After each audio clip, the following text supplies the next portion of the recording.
Nous allons illustrer comment les informations issues de l'Atlas agroclimatique du Québec alimentent des prises de décision individuelles ou collectives dans le secteur viticole. De la même façon, l'Atlas agroclimatique peut aider la prise de décision dans d'autres productions agricoles.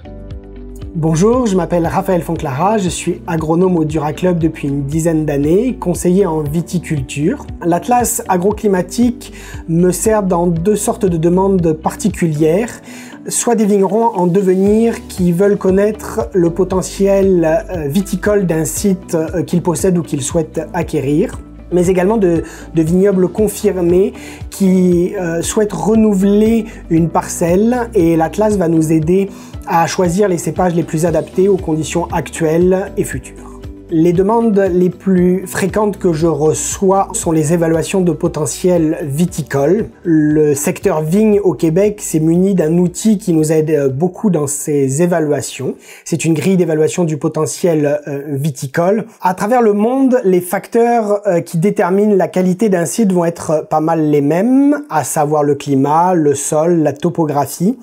Mais en fonction de la région du monde dans laquelle on se situe, les facteurs ne vont pas avoir le même poids sur le potentiel.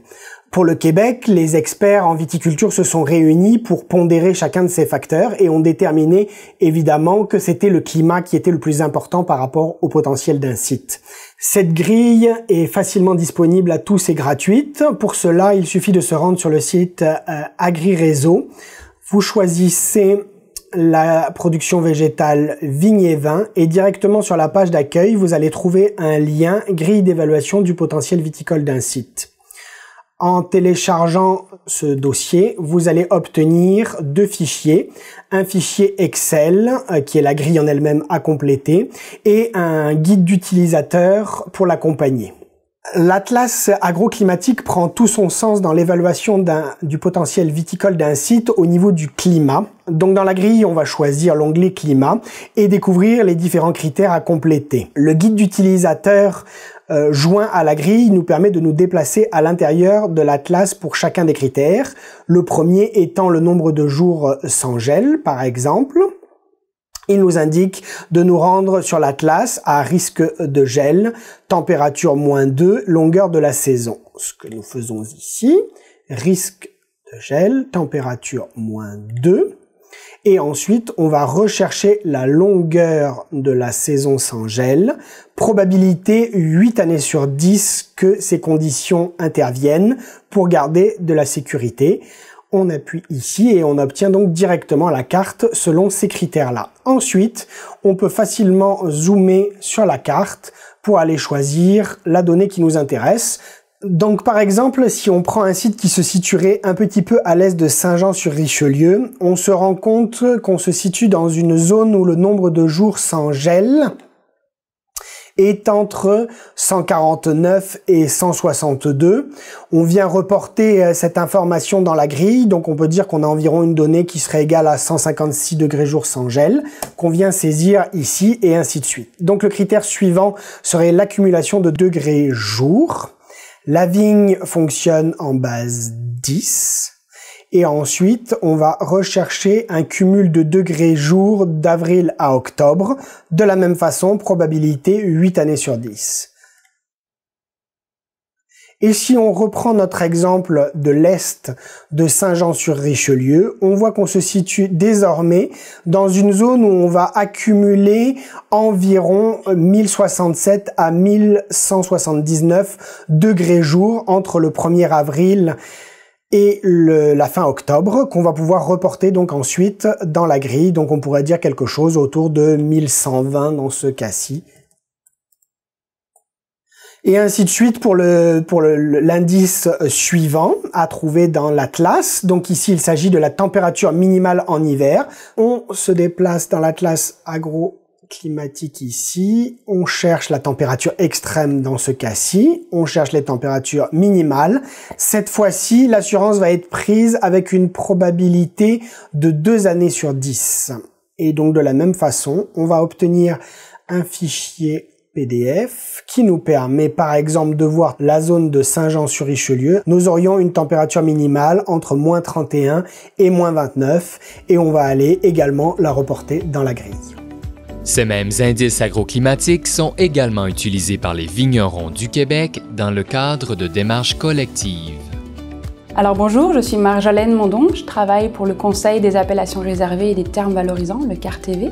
Les vignerons du Québec ont entrepris une démarche pour valoriser leurs produits emblématiques, le vin de glace du Québec. Ils ont déposé un cahier des charges au CARTV. Donc une IGP, ça identifie un produit qui émane d'un territoire ou d'un terroir et dont les caractéristiques viennent vraiment de cette origine géographique.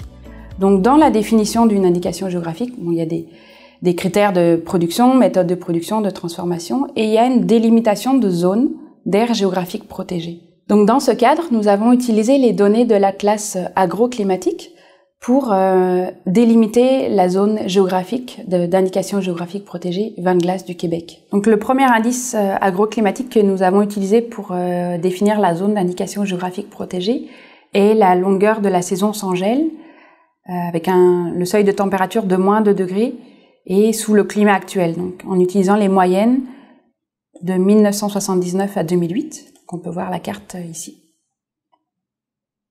Donc le second indice que nous avons utilisé, ce sont les cumuls de degrés jour base 10 d'avril à octobre, toujours en climat actuel.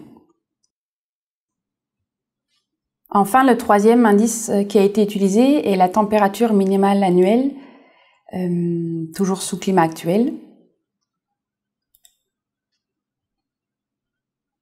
Donc la zone géographique a été délimitée en cumulant les 3 indices agroclimatiques, donc une saison sans gel d'au moins 150 jours, 900 degrés jour de croissance et une température minimum qui n'était pas inférieure à moins 35 degrés. Donc nous avons obtenu la carte délimitant l'aire géographique délimitée qui se trouve dans le cahier des charges de l'IGP vin de glace du Québec. Et donc la zone de l'indication géographique protégée vin de glace du Québec comprend le territoire qui est en couleur mauve là sur la carte. L'atlas agroclimatique fournit également des projections futures qui sont très utiles pour les producteurs, notamment les vignerons, pour mesurer l'impact des changements climatiques et qui permettent aussi d'argumenter la modification de cahier des charges et la mise à jour des cahiers des charges d'indication géographique. D'ailleurs, récemment, dans la reconnaissance d'un nouveau produit, l'IGP vin du Québec, la projection future pour le cumul de degrés jour a été intégrée dans le cahier des charges et dans l'argumentaire des producteurs.